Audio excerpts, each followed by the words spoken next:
Our media, our secular mainstream media was doing everything they could to provoke Biden into getting into this conflict. Oh, yeah.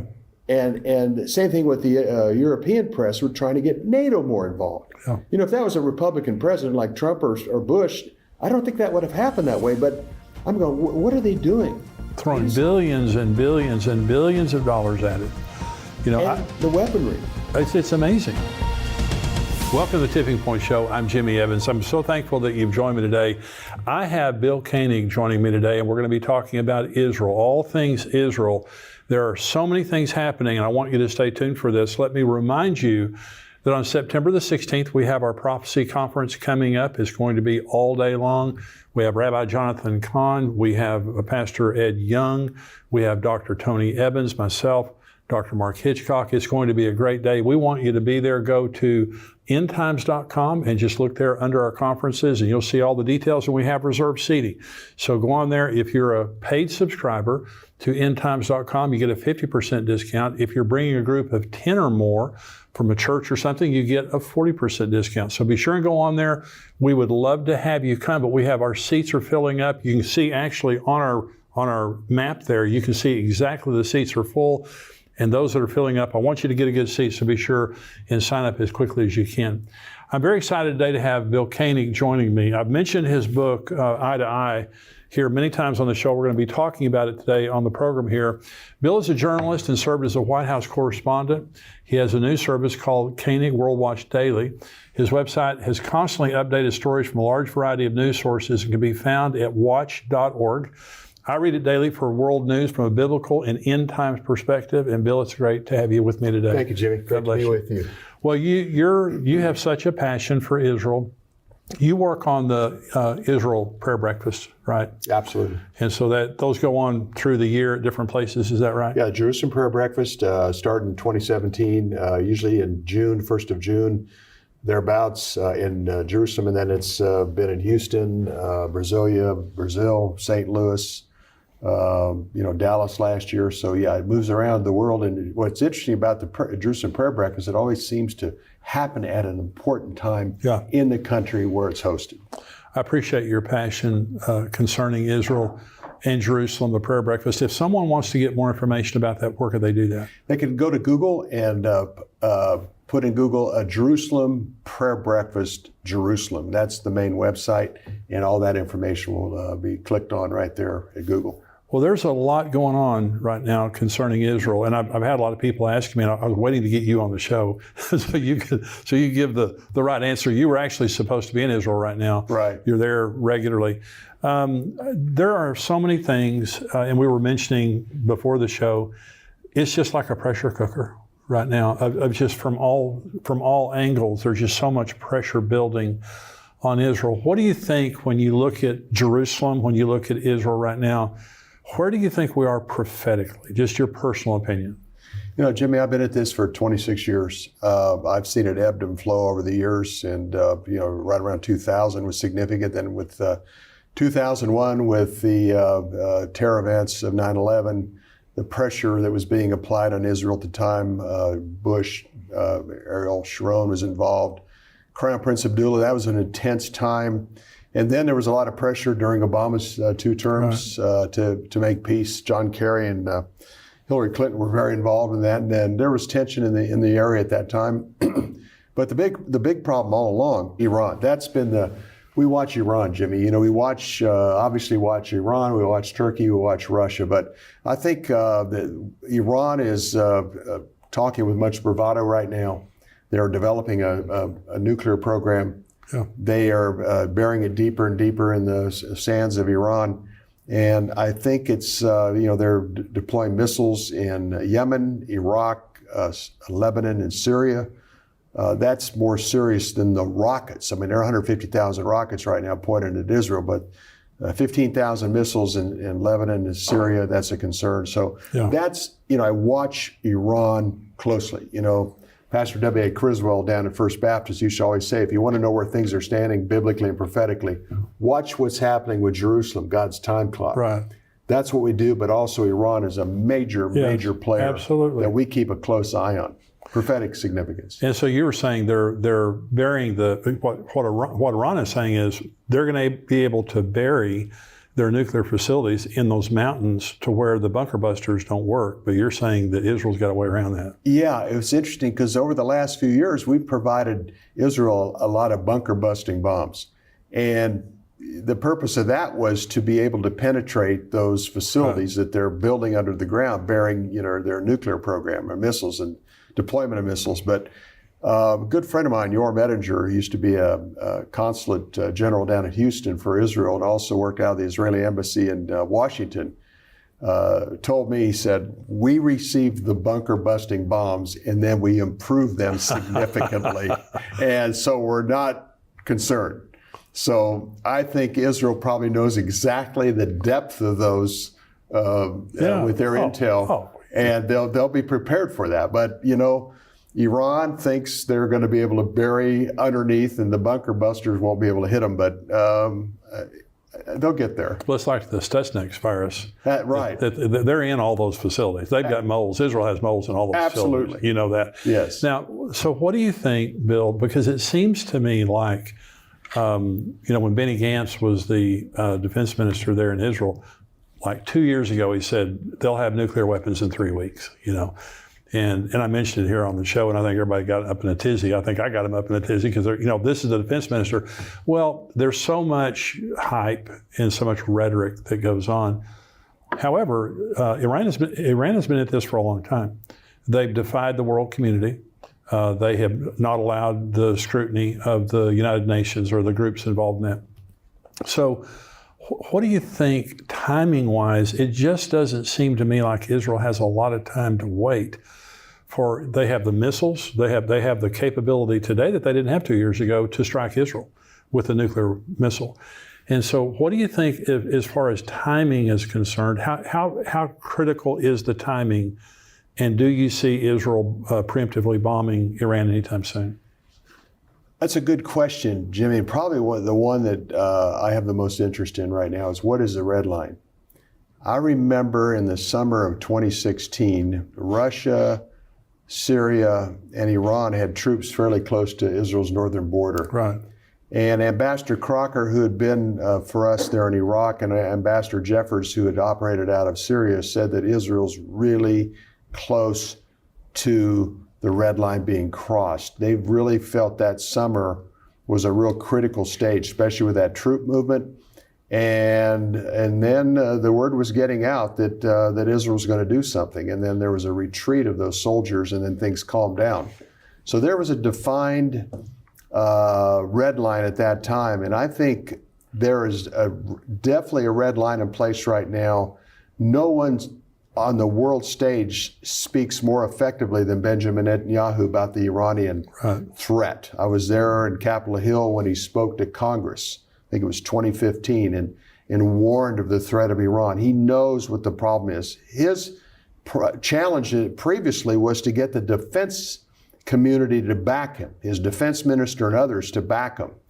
And with that said, I do know that probably the reason Netanyahu's back in office is 75 to 80% of the Israelis want him to be the prime minister in the time of a conflict with Iran. Right. So what's important is to get the defense industry or defense establishment behind him. In some ways, they're very concerned about a war with a very significant big country. That's also, those are the Persians are very smart people as well. Yes, they are. And I think, Jimmy, I hope it's not Israel's gift over the years has been the gift of preemptive strikes, hitting before thought, hitting before known. And I'm concerned in that kind of dynamic between Netanyahu and the defense establishment. They might take a hit first and then be forced to respond. So I hope Israel can respond first and not have to do something preemptively. Some of my friends that are also pretty close to the situation are concerned about a Tel Aviv hit and then the fulfillment of Isaiah 17:1, where Damascus will no longer exist as a city. Right. I think that's a scenario you probably have thought of that as well, Jimmy. I think so it really boils down, we're really close to that red line right now. What will happen for something to cause that red line to be crossed, or something, or at least a motivation to do something. Well, Jeremiah 49, the Elam, it's the prophecy against Elam, southern Iran, where Elam, he says, I'm going to knock the bow. God says, I'm going to knock the bow out of your hand. I'm going to judge your princes, not the people necessarily. But it's interesting there because it says in southern Iran there, when this happens, there won't be a country in the world where someone from Elam doesn't end up in. In other words, it's going to be off limits to humanity after this strike occurs. Well, that's where a lot of their nuclear facilities are. It's where a lot of their missile launchers are there. And we've had Bill Salas on the show, and he does a lot of this. But it makes sense when they had the Chariots of Fire exercise last year with the United States, and they had all their military branches. Israel had all their military branches planning a preemptive strike against Iran, followed by defending their borders. Okay, so you have the Psalm 83 war, you have the Jeremiah 49 war against, it's not necessarily a war against Iran, it's a judgment against Elam. But just imagine that Israel bombed southern Iran and the Bushehr nuclear facility, the missile launchers that are there, it became a nuclear waste zone. Immediately followed by a regional war, which is Psalm 83. Now, I think Psalm 83 could have been fulfilled in the War of Independence. But Psalm 83 is all the regional actors, including Jordan, including Egypt, and all these. Once the strike happens, they attack, followed by Isaiah 17:1, the Damascus, and Gog and Magog. So it could happen in about a week. Absolutely, Jimmy. And Bill Salas and I have been on Jeremiah 49, 35 through 39 for quite a while. Bill's done the most comprehensive teaching on that. And that's a prophecy that kind of slipped through. And over the last couple of years, Salas, myself, and a few others have really focused on, you as well, on that. It's very significant. And I think what's also significant when you look at that scripture is it looks like many people are going to come to know the Lord. Yes. During that time of attack. This is another opportunity of the favor of God with the Persians for many of them to come to Jesus. So I think it has a very significant event. And like Bill says, it's in the southern part of Iraq, which you mentioned, Jimmy. And I think that's where Iran will be smacked. I don't think the United States will be part of it, even though the United States and Iran are doing some things right now, military maneuvers, and basically telling Iran, back off. It'll probably be Israel. And then, obviously, the Gog-Magog will be Iran once again. Well, Bill said that the believers of Iran are so excited about that happening because they can't wait to go to another part of the world and tell somebody about Jesus. Oh, absolutely. You know, they're passionate. Yeah. There revivals happening in Iran, which is amazing. It is. One of my friends over in Egypt who had the largest church in the Middle East, I said, so then they go all over the Middle East. They have sporting events where they evangelize Muslims. And I said, so wait a minute, so you have these sporting events, you talk about Jesus? He said, oh yeah, very openly. And I said, they don't get mad? He said, not if you have a sporting event. He said, these men come and anything, they'll motorcycle jump in and all this kind of stuff. Oh, that's awesome. And they talk about Jesus. And I said, well, where's the easiest place to get people saved? He said, Iran. Because it's the Islamic Republic of Iran, and it's horrible, and the people hate it, and they're so disillusioned with Islam because of the government there. And so they're looking for something else. And Jesus is appearing to people in the Middle East.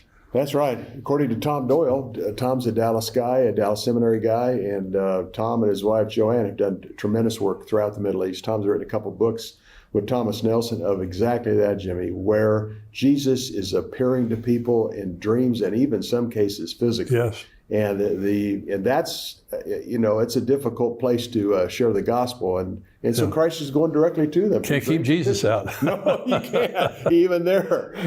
Well, let's talk about Ukraine for just a minute. Now, the prophecy, the Ezekiel 37 and 38 prophecy against Gog, that's a man. Okay, and then Magog, the land of Gog.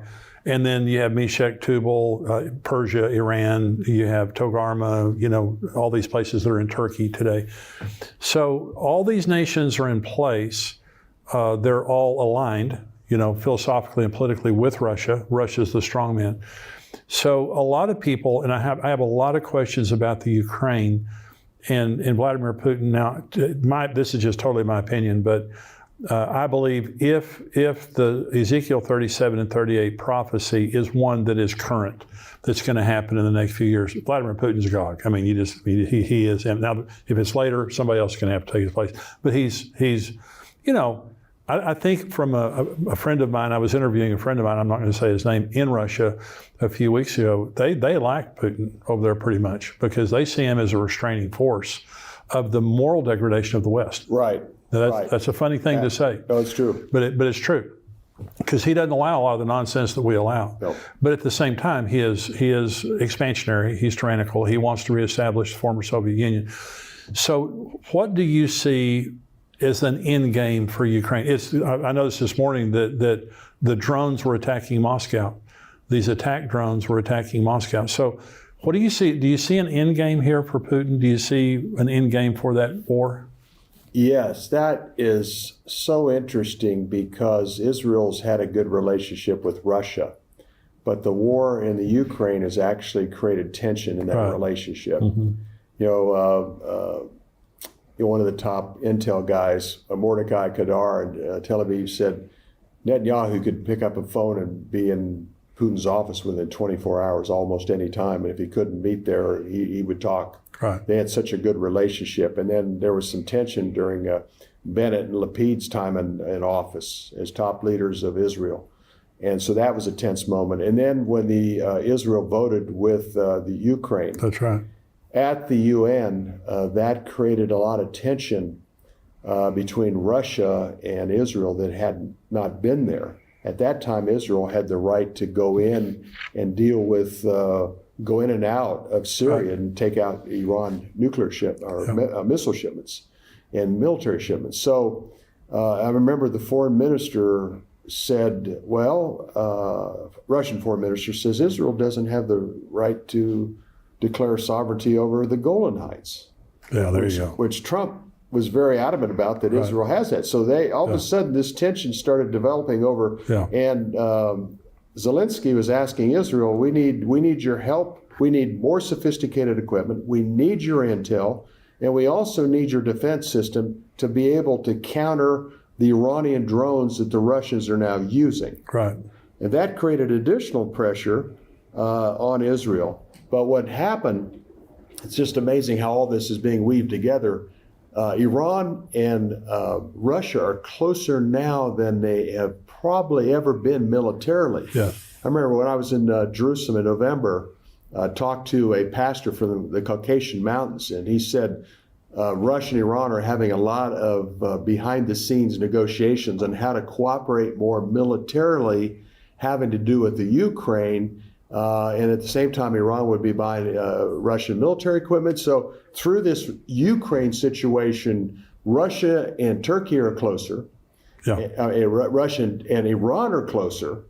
But especially the Iran-Russia relationship is being merged and formed in a way that it hasn't been in the past. And that's obviously, Jimmy, a beginning of an alignment, even further alignment of the Gog-Magog force. Yeah, and the natural gas, when you look at Ezekiel 37, and it says you come for booty and plunder. When they attack, it says there's two reasons that is listed there is why the Gog and Magog coalition invades Israel. One is booty and plunder, and the other is to come against a land that was uninhabited and is now inhabited. In other words, the Russians want the natural gas, 31 trillion cubic feet of natural gas in the Mediterranean, off the Mediterranean Absolutely. coast. But the Muslims want the land, and they want Jerusalem back. That's right. And so you have two separate agendas. You have these, and so it is an Islamic coalition except for Russia. Right. And so Russia has their own interest in that. They also want, obviously, a seaport on the Mediterranean and all the riches that come with that there. So one of the things that I look at, Bill, is Putin has been horribly embarrassed. And so everyone would have said, I remember when Mitt Romney was running for president, and he was talking about Russia being a major threat. But they are a regional power. They're not the economy of Russia is smaller than the economy of Texas. So they don't have a huge economy. The main thing they have is the Soviet era nuclear weapons. Absolutely. And that's their, that's their go-to. They, threaten to nuke anybody who looks at them. But Putin has been embarrassed by the conventional war that's being waged in the Ukraine. And Russia's been damaged. They've lost, I don't know how many soldiers, they've lost a bunch. And so at the same time that he's been embarrassed here and they've suffered military setbacks, he's also suffered economic setbacks because the Europeans shut off the gas pipe from Russia, and the Nord Stream pipeline was destroyed and all that. So now you have Israel making deals with Europe to be their supplier. They're supplying Egypt, they're supplying other areas, but there's a lot of money and a lot of influence there. The Gog and Magog war is heating up. It's going to happen someday. But the Gog and Magog war is heating up. And again, if this is a current prophecy that's going to happen in the near future, I think Putin's in the right frame of mind. Absolutely. I think when you have Russian leaders talk about their nukes, Medvedev, former president of Russia, Lavrov alluding to it, Putin alluding to it. Right. Why are they mentioning this? And the other thing, Putin's a chess player. He's very strategic. He's a lot weaker than most people thought. General Kellogg was on Fox News a couple of months back, and he said basically, Russia's so weak economically, it's like Belarus with nuclear weapons. I'm sure Russia didn't like hearing that, but he said, "Oh, look, they're not much of a threat." But they have, what was so interesting about the Ukraine, our media, our secular mainstream media was doing everything they could to provoke Biden into getting into this conflict. Oh yeah. And the same thing with the European press. We're trying to get NATO more involved. Yeah. If that was a Republican president like Trump or Bush, I don't think that would have happened that way. But I'm going, what are they doing? Throwing billions and billions and billions of dollars at it. The weaponry. It's amazing.